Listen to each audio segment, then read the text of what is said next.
Hello and welcome back to the Boxing Index podcast. Today we're at the Ring Amateur Boxing Club, as you can see behind us, and we're joined by Darren, who's founder and head coach at the Ring Amateur Boxing Club. Thanks for joining us, Darren. No worries, nice.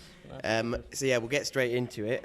First, I just wanted to ask, how did you actually get into boxing in the first place? My brother used to box, and he used to box out of like Pinewood Star and boxing and a little gym in Cranwood. And used to really like it. But we were little kids at the time, so we used to, a little bit too little tots. My dad would drag us along, and then we'd just be watching from the from the benches because we were too little. And then we moved away, and then we moved over to sort of Reading way. And to be honest with you, I wanted to be Bruce Lee. I wanted to be that. I wanted to be that kid, but they didn't have anything like that there. Any kung fu clubs? They had a boxing club nearby, and then that's it. Took us to the boxing club. Rest is history, yeah. Loved it. Can you tell us a little bit about your sort of professional and amateur experience in the sport? The amateurs, had a good run at the amateurs, won the schools and boxed for England a few times and just enjoyed it. But I was a little bit of a rogue, really. I was a little bit in and out of the gym. Bit of a, the gym was the place that kept me a bit straight and narrow, and then I was out and about with my mates and playing up a bit. But it's been been good. So then done the pros, had a little shot at the ABAs a few times, got to the semis of the ABAs, and done all right. Quite close loss and stuff like that. But then it's time to turn pro, really. Yeah. So done that for a few years. Didn't have many pro fights, but enjoyed it, and I think the pro game suited me a little bit more. But suited your style a little bit more. Yeah, suited me a little bit more. I was more of a come-forward sort of fighter. Yeah. Short and stocky, sort of coming in and out, underneath the shots, and fairly strong. I could tag a bit. Yeah. So I think. So yeah. And then so that was it. Come away from the boxing, and then here I am, sort of just doing this now. Yeah, I know you mentioned, we've spoken before, and you mentioned that when you retired initially at about 26. And then decided to make a comeback a couple of years later. Yeah. What was sort of the thought process behind that? Well, it's always a better life in the gym, innit, sometimes. I think, we all go through things, don't we? We're up and down and whatever we're doing. And then it's nice to be in the actual boxing club. And you're just fitter. You're living a cleaner life. You're working harder. And that's always the benefit in boxing, isn't it? And when we're out at the boxing club, we can play up a bit, can't we? Yeah. So, but it's a hard game to come back into.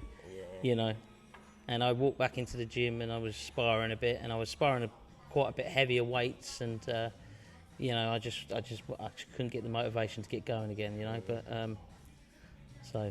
Yeah, I know you mentioned that. Yeah, when you had your comeback initially, that punch resistance was something that you found had sort of left you a little bit. Yeah, that's so. Is that something that when you see someone like Tyson Fury come back and managed to do what he's done, does that make that like all the more impressive knowing that you've been through it yourself? Yeah, of course it does. I mean, it's something else, isn't it? Because punch resistance, you build up as you go along, Some of these boys that, so we got some of the lads in the gym that have been coming through and through and through, and it takes years to get that punch resistance. It does, really, in my opinion. You can't just walk in and just start taking punches like automatically. We're just not built for it, the body needs to absorb the shock. So, what he done, he's a big guy, isn't he? You have to get a good punch to keep them guys down. He also doesn't take too many punches, thankfully for him. No, he's a big man, but he's very slippy, isn't he? Yeah. He's very slippy. Got nice head movement and stuff. So, yeah. Yeah, I know another little soundbite you've given me before was you said once you get the boxing bug, you're knackered. So did that come into after retiring for the second time, wanting to open a gym like this? Yeah, well, I always knew, even when I knocked on doing what I was doing as an amateur and a pro, I always thought I will do something like this, and I always thought it'd be later on down the line. I thought, a little bit later on down the line, a bit more settled in life, help a few of the lads out, that sort of scenario. But it just come at me a little lot quickly, and before you knew it, I had the opportunity to get this place where we're in now. A friend of mine had it, and I sort of... Was it an old nightclub before? That's right, yeah, an old nightclub. So we're still cutting some moves down here. So, it was an old nightclub. So, and then a friend of mine, it wasn't getting used, and so I come in and started using it, and then I had to take the bags down and up and down and up, and it was a pain in the bum, and but it just developed a little bit from there, and it got a bit more permanent. So And how would you describe your coaching style, and what are the sort of things that you focus on as a trainer? Coaching style as a trainer. Do you know what? Because it's a fairly new gym, really, and it's a fairly new journey for me as such. You know, I mean, I've been boxing all my life as such, you know, in and out of gyms, and I've learned a bit, but it's a learning curve all the time. I think one week I'm getting it right, and that's the day I get it wrong. Do you know what I mean? And then I'm back in the gym thinking how I'm going to improve that and how I'm going to get that right. And then you're forever learning. You're forever learning as a boxer, but you're forever learning as a coach. So my style, just hard work, keep going. If you get it wrong, try again. Let's get it right. Let's make it right. And it's realising you get it wrong and making a change, I suppose, is the best key for anyone, because we're all different. So. Do you have any personal aspirations as a coach? Like, is there anywhere you want to go with it, or are you quite happy just running the gym? Definitely, yeah. It's got to be all the way to the top with the boys, you know. Yeah. Why not? So you do want to train some professionals? As Yeah, well at some point? definitely, without a doubt. I've got some of the young amateurs that are going to be coming through very soon in the next year or two, or you know, when they start reaching the sort of 21 age and they've, you know, at least had about sort of 20 to 30 amateur bouts, I think they could be strong enough. And some of the boys are developing later. I've got some boys that walked in the gym a couple of years ago, and they're up there with some of my better boys. They've just developed really quickly, and I think that comes down to a natural, you know, being, you know, naturally just having it in the system, but someone just to help them coast it out of them and stuff like that. So. And what have you found have been some of the highlights since you opened the gym? Like some of the big moments. Well, we got young Manny over there. He's won the schools. That was a great achievement for the gym. We got, I think, about 3 or 4 national champions come through. You know, I mean, within sort of 5 years. You know, so that was a good starting point. You know, because some of the gyms out there have been running for 40 to 50 years. You know, and we're just like, you know, 5 years in and a little bit more. So. Well, there's some good talent, even professionally, in this area. Yeah, like the Frankums, Felix Cash, those kind of guys. They were down in this gym. John come over to this gym a while back, you know, and they've left the gym now because the Frankums all turned pro and everything else. So the amateur side of it's gone, but they was in this gym for quite a while, and they brought a lot of experience with them. Not, you know, I didn't do any of the training for the Frankums, but John, the father, you know, the dad, John. Brought a lot of skilled boxers over, and it helped the gym. We just brought up the sparring, helped everything, developing, moving on. You see how hard some of them boys train, and it just helps you just get a bit of an eye in, and that's what we do, forever learning, isn't we? So. Yeah. And obviously you were mentioning there that sort of winning national championships and school cups and those kind of things. Yeah.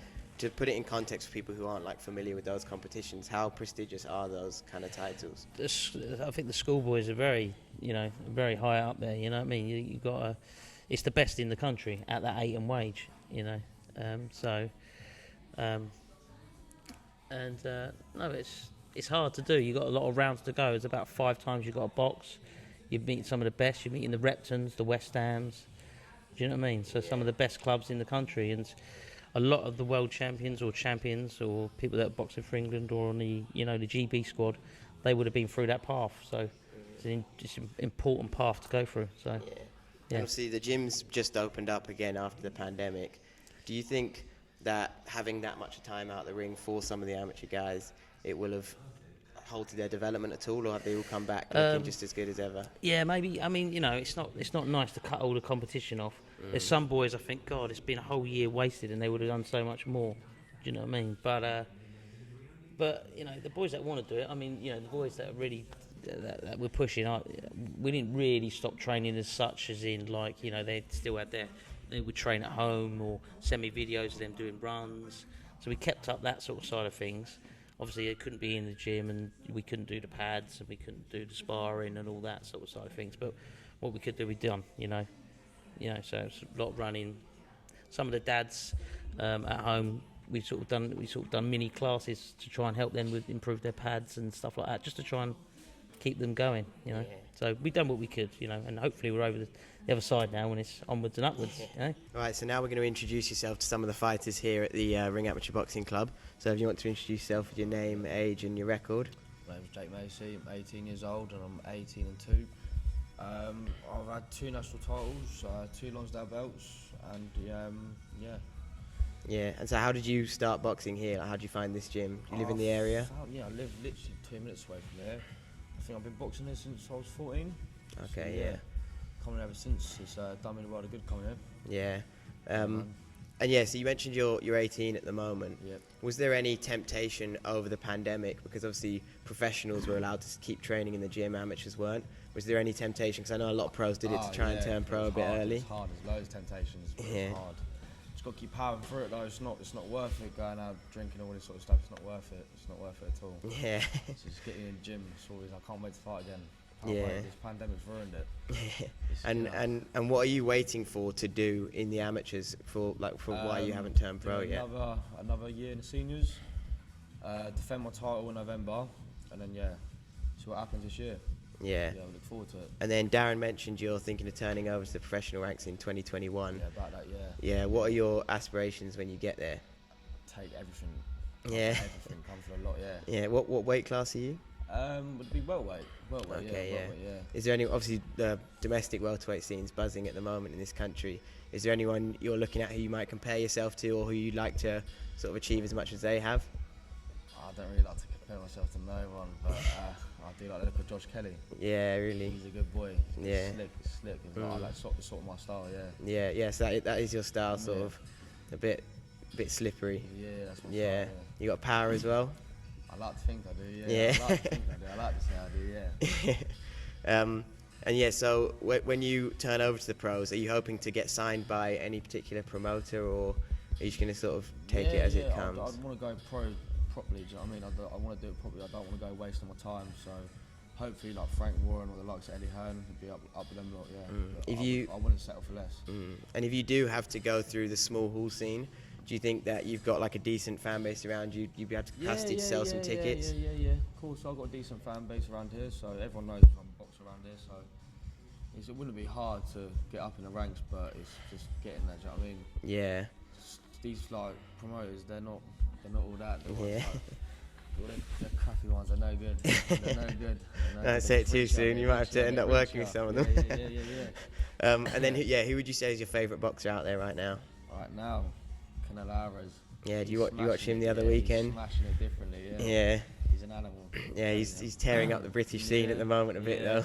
Do you think there's anyone that we've got over here who can beat him? Nah, I don't think no one can beat him. You don't think so? Nah. No. He's different level. Yeah. So now we're joined by Mohammed Safari. Mohammed. And so you've been boxing at this gym for how long? For like 3 or 2 years now. Okay, yeah. And what's your amateur record like? 9 fight, 9 win. Oh wow. Undefeated, yeah. Okay, yeah. So are you hoping to keep that going for a while? Yeah. Yeah. And what are your aspirations in the amateurs? Have you won anything yet? I won 1-time MTK Box Cup champion and 1-time schoolboy champion. Okay, yeah. And what are you hoping to do this year for the rest of the year? This year, in September, there's schoolboys happening, and I'm aiming to win it. Okay, yeah. Yeah. And then obviously this will be quite far down the line, but have you got aspirations to turn pro someday? The age of 20 or 18, I'll turn pro. Okay, yeah. And then I know Darren mentioned that you've been going up to Sheffield to train a little bit. Oh yeah, Team GB, yeah. I've been there for training. If you win your championship, they'll send an email that you go to Team GB. And so do you think you could end up fighting on Team GB someday? Yeah. Yeah, you want to go to the Olympics? Yeah. Yeah. All right, so now we're joined by Bilal. Do you want to introduce yourself? Just give us like your amateur record, how old you are. I'm 18 years old. I have 26 fights, 23 win, 3 losses. Okay. And I won 2 national title and 1 London champion as well. Okay, yeah. What was it like getting your hands on the national championship? Yeah, it was very good, and I was very happy. Yeah. With what I achieved and what I done. Yeah, and how long ago was that? That was like 4 years ago. I won the title. And have you boxed at this gym for most of your amateur career then? No, I boxed at the Youth Amateur Boxing Club. Okay. That's in, you know, the ground floor tower that burned. Yeah, there. We used to box at the 4th floor. Oh, right. And that burned down sadly, and we moved here now. So so is that why you decided to come to this gym? Yeah, and we decided to come to this gym because this gym is very good. They're good trainers here, and it's one of the best gym in the UK. And how have you liked boxing here so far?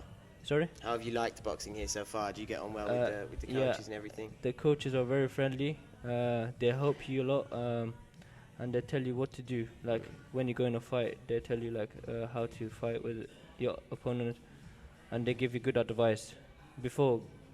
Yeah, and so what weight class are you boxing in? At the moment I weigh 52, but 54. I'm gonna box at 52 kg. Okay, yeah. And how much longer are you thinking of staying in the amateurs? This year I'm gonna go in the seniors this year. Hopefully I'm gonna win that. Then I'm gonna turn pro. Okay, yeah. So you're hoping to turn pro next year? Next year, yeah. Okay, yeah. And what are your aspirations in the pro ranks? Well, my aspiration is to be in the top level and become a world champion one day. Okay, yeah. And is there anyone on the scene at the moment who you compare yourself to? There's a boxer. He's a Japanese fighter. His name is Naoya. Oh yeah, Hopefully, Naoya Inoue. Yeah. Hopefully I can hopefully I get a fight with him one day. Yeah. Have you got? Would you say your style's quite similar to his? You're quite a powerful fighter. Yeah. Yes, it is because I'm a hard puncher, and I like to stay toe to toe and fight with my opponent.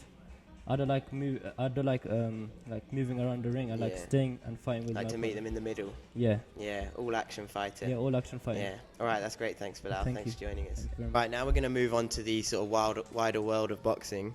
Obviously, Josh Taylor's fighting tonight. This podcast is actually going to be out after the fight's already done. Cool. But I thought it should be interesting to discuss because he had an incredible career up to this point. Yeah. Won Commonwealth gold. He won a world title in his 15th fight. Unified at 16 fights. Win or lose tonight, do you think he's Britain's number one pound for pound boxer?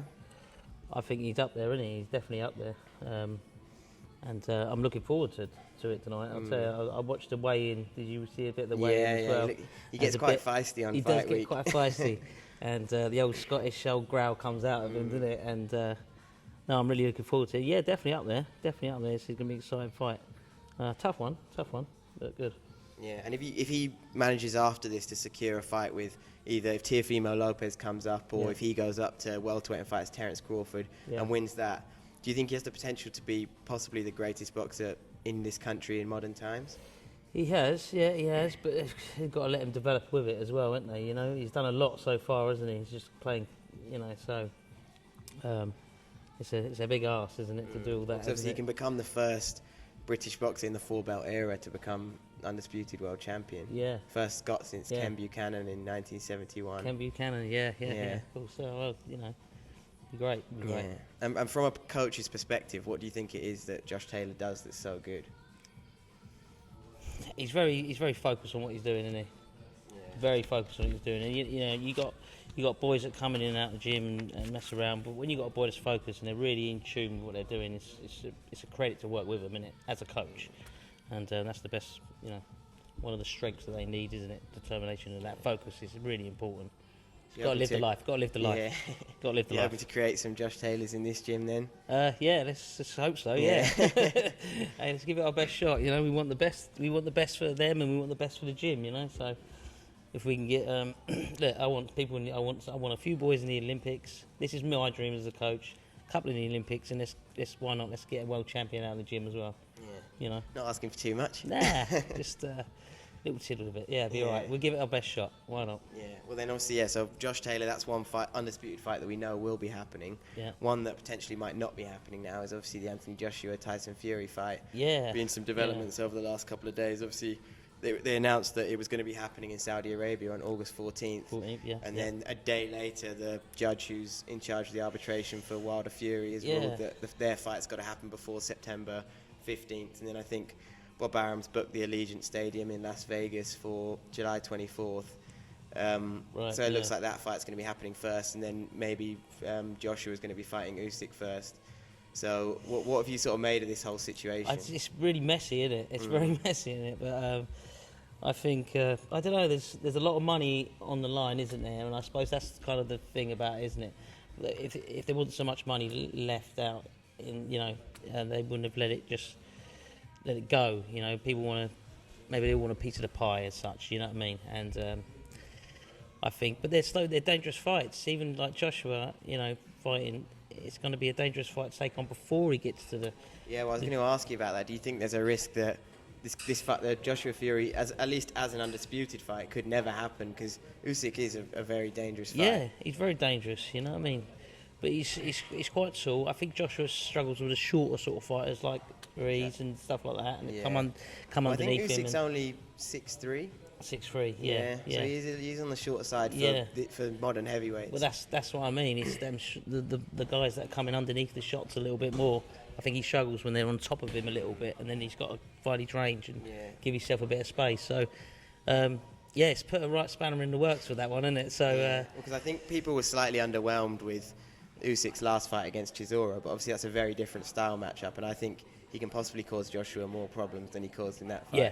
Oh, definitely. Yeah, I totally agree with that. And if Fury's got to fight again, has he got to fight again? Yeah. It looks like it. Yeah. So I mean, let's see what happens there. And anything can happen in that fight. Let's face it. I mean, he boxed well, beaten him twice. I think he's probably got the edge mentally. But as far as he's got a lot of power and he's always dangerous, isn't he? So because I was going to say, because a lot of people are writing that fight off a little bit because obviously Fury won in such emphatic fashion last fight. But do you think that there is any point in having it, or do you think Wilder's still a live opponent? This can be the greatest thing about boxing, isn't it?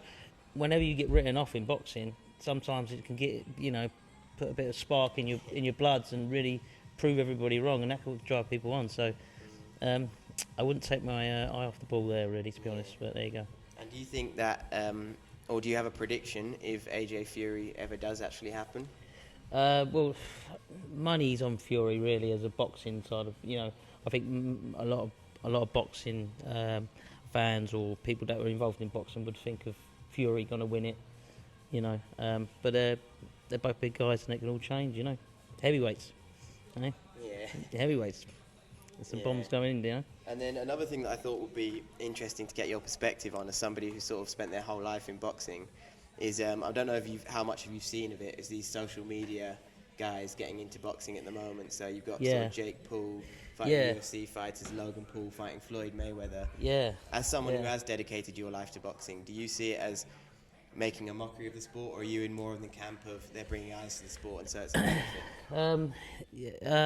What's my opinion on it? I don't know. I've heard a lot of opinions on it. Some people saying they're making a mockery of it, and some people saying that it brings eyes to the sport. What I've seen of them, they're not absolutely, totally rubbish at boxing. It's quite strong. I've seen some good shots thrown in. If anybody's got a bit about them, they can do well in boxing. Anthony Joshua didn't start till he was 20 or I think he was 18. 18, so same with Wilder, I think. Yeah, and they haven't really got that amateur school background, have they? It's at the very beginning stages, and that's why they're a little bit more stiffer, and that's why the likes of Fury's a bit more slippy because they've had that experience. So I should imagine that's tailed through. So it's not impossible, and he's a big lump as well, isn't he? He's a big enough lump, and he could, one through the middle, it can change a few things. So, my opinion on it, look, they're making some money, it's bringing a few eyes to it, and good luck to them. Good luck to them, good luck to them. Yeah, because obviously from a journalist perspective, they bring in numbers to the sport, which helps. Yeah. But obviously from someone who's training fighters, do you think they're potentially taking opportunities from fighters who maybe deserve it more? Well, it's funny when they're sort of like top of the bill or something like that, and you've got someone, you got someone that's a craftsman in the ring that's underneath them. But I don't know, there's money to be made, and that's what half the people do it for. So yeah, good luck to them. And then just finally, we're just going to talk about the boxing going on this weekend. Obviously, we got Devin Haney against Jorge Linares. It's a big step up for Devin Haney, but I think Linares hasn't fought in over a year now. I think February 2020. Linares hasn't really looked the same since the Lomachenko fight. Yeah. And Haney's on an upward trajectory. So, do you have any sort of opinions on how you see that fight going? Maybe. I think it should be a good fight. It should be a good fight, but absence in the ring it sometimes tells, isn't it? You know what I mean? So, busy fighters are the best fighters in my opinion. But it's just it should be a good fight. Yeah, I think Haney's got one of those sort of slightly awkward defensive first styles, which is quite hard to beat as well. Yeah. He's not necessarily going to blow fighters away and have like a great highlight knockout reel, but he's one of those guys who's he's awkward, isn't he? Yeah, he's a very awkward. I think I'd probably back Haney in that fight. Yeah. And then the other one is, as you say, down in the lighter weights, which is the ones you're more interested in, is Ubali against Linares. Yeah. We've been waiting for this one for a while. It kept getting postponed. Yeah. I don't think either of them have fought since 2019, and they're both getting on a little bit for guys at lighter weight. I think Ubali's 34. Yeah, he's quite old, isn't he? Yeah. Obviously, Linares coming off the back of that great performance against Inoue, even though he lost. Yeah. How do you see that one going? I think that'll be a good fight. I'm looking forward to that fight, to be honest with you. The Frenchman he's got a nice. He's an awkward sort of southpaw, and he comes forward, but he sort of sits on his shots, pushes his front foot forward, and he's got nice long range, steps in. But the flash is going to be, he's going to have to move around, and he does change from awkward angles, doesn't he? And he comes up with some good uppercuts and shots. So I favour the Frenchman, really. Yeah. Well, thanks for joining us. All right. And make sure to check out the Ring Amateur Boxing Club website, and check out our website, www.boxingindex.co.uk. And check out our social medias at Boxing Index. Are you at Ring ABC? The Ring ABC. Yeah.